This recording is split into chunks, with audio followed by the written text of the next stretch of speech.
Saya akan memulakan sesi perbentangan ini dengan memperkenalkan dahulu watak-watak yang terdapat dalam teks Sulalatus Salatin yang mempunyai nilai-nilai yang boleh dijadikan contoh kepada semua pendengar. Saya akan memperkenalkan watak pertama iaitu Sultan Mahmud Shah. Yang kedua, Sultan Iskandar Zulkarnain.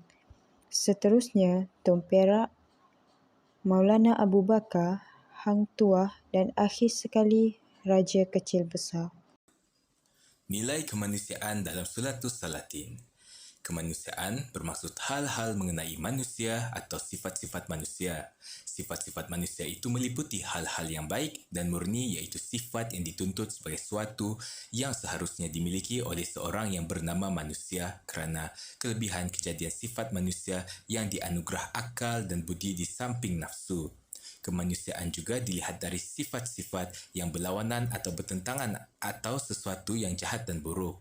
Dengan lain perkataan, unsur kemanusiaan dilihat daripada sudut sifat-sifat positif atau nilai-nilai baik, murni yang mengutamakan nilai kemanusiaan, termasuk dalam sifat-sifat ini seperti adil, berbudi bahasa, berjasa, bertimbang rasa, nasihat menasihati atau pengajaran. Seterusnya, sifat-sifat yang negatif atau yang jahat dan buruk yang mengenepikan nilai-nilai kemanusiaan. Termasuk dalam sifat-sifat ini seperti sifat-sifat kejam dan ganas, perasaan, dendam dan iri hati, pemarah dan emosional, curang, belot, tamak kalobah, cemburu dan zalim. Nilai adil dan saksama. Sultan Melaka yang memiliki sifat adil dan saksama ialah Sultan Mansur Shah. Sejarah Melayu menyebut tentang sifat baginda sebagai terlalu baik parasnya serta dengan adilnya lagi murah. Seorang pun raja-raja di dalam alam ini tiada sepertinya pada zaman itu. Seterusnya, Sultan Melaka yang memiliki sifat adil dan saksama ialah Sultan Alauddin Riayat Shah. Terkenal sebagai seorang sultan yang adil dan bertanggungjawab. Baginda sanggup menyamar sebagai rakyat biasa bagi mengetahui sendiri tentang kawalan keselamatan yang dilakukan oleh pembesar-pembesar negeri dengan tujuan mengatasi masalah kecurian di Melaka. Seterusnya, Sultan Melaka yang memiliki sifat adil dan saksama ialah Raja Kecil Besar. Raja Kecil Besar merupakan seorang pemerintah yang digambarkan sebagai terlalu adil baginda bagi memelihara segala rakyat lagi dengan murahnya. Sultan Muhammad itu selama di atas kerajaan terlalu sekali adil baginda memeliharakan segala manusia. Antara nilai kemanusiaan yang terdapat dalam Sulalatus Salatin yang pertama ialah berbudi bahasa. Nilai ini terdapat pada watak Tun Perak. Sebagai contoh, Bendahara Paduka Tun Perak terkenal sebagai seorang yang berbudi bahasa tinggi. Walaupun ia mengetahui Hang Tuah memburuk-burukkan pribadinya kerana enggan menolong Sultan Zainal Abidin di Pasai bagi kali keduanya, tetapi apabila ditanya oleh Raja Melaka, Bendahara tetap memuji-muji kebaikan pribadi Hang Tuah sewaktu berada di Pasai. Nilai kemanusiaan yang kedua ialah nilai berjasa dan berbakti yang terdapat pada watak Tun Perak. Sebagai contoh, Tun Perak dikatakan mempunyai nilai berjasa dan berbakti kerana Tun Perak pernah menyekat kemarahan Siam serta serangan Siam hingga menyelamatkan Melaka tanpa pentumbahan darah. Hal ini telah menyebabkan Tun Perak telah mendapat pengiktirafan yang tinggi daripada Sultan Muzaffar Shah. Tun Perak telah dilantik sebagai Perdana Menteri dengan gelaran Paduka Raja. Nilai berjasa dan berbakti ini juga terdapat pada watak Hang Tuah. Sebagai contoh, jasa dan bakti Hang Tuah yang pernah dicurahkan kepada rajanya tidak pernah mengenal erti keperitan. Sungguh pun beliau telah diperlakukan secara tidak adil oleh Sultan Mansur Shah. Namun, sebagai hamba Melayu yang taat dan berpegang teguh pada konsep pantang Melayu menderhaka pada rajanya, Hang Tuah tetap berusaha dan melaksanakan segala titah raja. Dia sanggup membunuh sahabat karib yang telah dianggap sebagai saudara sendiri demi berbakti pada rajanya. Sungguh pun Hang Jebat menderhaka kerana membela kematiannya. Okey, baiklah. Nilai yang seterusnya pada hari ini ialah nilai bertimbang rasa dan diplomasi. Bagi contoh nilai ini ialah Raja Iskandar Zulkarnain. Raja Iskandar Zulkarnain sewaktu menyerang negeri Kedah Hindi telah berjaya menawan negeri tersebut. Raja Kedah Hindi telah diislamkan, begitu juga dengan segala pembesar dan rakyatnya. Puteri Raja Kedah Hindi telah diislamkan dan dijadikan isterinya.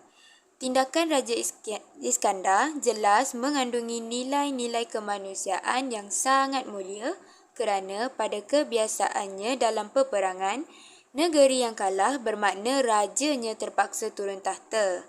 Tetapi kerana kemanusiaan Raja Iskandar terus membenarkan Raja Kedah Hindi memerintah dan membimbing baginda kepada agama yang diredai.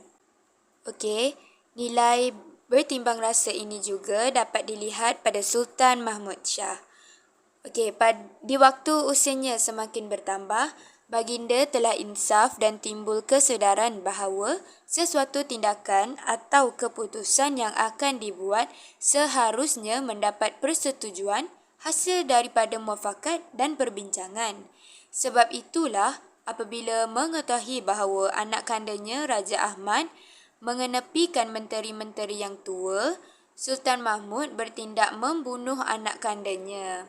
Baginda juga amat menyesal dengan ketelanjuran membunuh Bendahara Seri Maharaja dan keluarga yang ternyata tidak berdosa. Nilai seterusnya kita dapat lihat melalui watak Sultan Alauddin Riayat Shah semasa Sultan Alauddin Riayat Shah memberi nasihat dan pengajaran melalui wasiatnya. Sultan Alauddin Riayat Shah telah mewasiatkan 2 wasiat, yaitu yang pertama, wasiatnya kepada pembesar negeri dan yang kedua, wasiatnya kepada Raja Muhammad. Wasiat Sultan Alauddin kepada pembesar negeri berbunyi, jikalau suatu khilaf bebalnya, sangat-sangat maaf sekalian akan dia dan tegur ajar kerana ia lagi budak. Sultan Alauddin Riayat Shah telah mewasiatkan kepada pembesar untuk memaafkan kesalahan-kesalahan yang dilakukan oleh Raja Muhammad dan memberi tunjuk ajar kepada Raja Muhammad kerana Raja Muhammad masih lagi kecil pada ketika itu. Wasiat Sultan Alauddin Riayat Shah yang kedua adalah untuk Raja Muhammad yang berbunyi, hendaklah banyak-banyak ampunmu akan segala hamba sahayamu dan baik-baik peliharamu akan dia. Jikalau datang kepadamu 2 pekerjaan, yakni pekerjaan Allah dan pekerjaan dunia, maka dahulukan olehmu pekerjaan Allah. Tinggalkan pekerjaan dunia, hendaklah engkau sangat-sangat menyerahkan dirimu ke hadrat Allah Ta'ala. Dan segala anak Melayu, bagaimana besar dosanya jangan engkau bunuh, melainkan dosanya derhaka, kerana segala Melayu itu tanahmu. Jikalau kau bunuh ia dengan tiada dosanya, bahawa kerajaanmu binasa. Wasiat yang kedua ini ditujukan khas kepada Raja Muhammad, yaitu Raja Muhammad perlu banyak bersabar dan memberi ampun kepada hamba-hambanya, serta perlu sentiasa bersikap baik terhadap mereka. Seterusnya, jika ada 2 pekerjaan, yaitu pekerjaan Allah dan pekerjaan dunia, Raja Muhammad perlu mendahulukan pekerjaan Allah. Raja Muhammad juga tidak dibolehkan untuk membunuh orang Melayu, yaitu rakyatnya, walaupun dosanya sangat besar, kecuali dosanya itu adalah menderhaka. Kerana jika Raja Muhammad membunuh tanpa orang Melayu itu bersalah, maka kerajaan Raja Muhammad akan binasa. Nilai seterusnya adalah nilai keagamaan, yaitu dedikasi, yang dapat kita lihat melalui watak Tun Perak. Berdasarkan sejarah Melayu yang kita telah belajar, kita dapat melihat dan meneliti dedikasi Tun Perak terhadap tugasnya.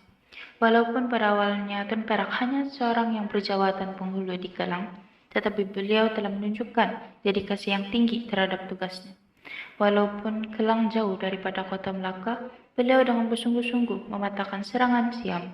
Yang pertama, semasa serangan Siam itu, Tun Perak dan pengikutnya telah berjaya dalam peperangan itu.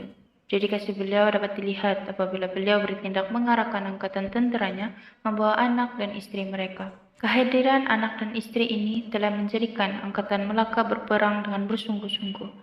Selain itu, dedikasi Tun Perak dapat dilihat apabila beliau mempertahankan Melaka daripada serangan Siam sebanyak 2 kali, yaitu di bawah pimpinan Awi Diju dan Awi Cakri.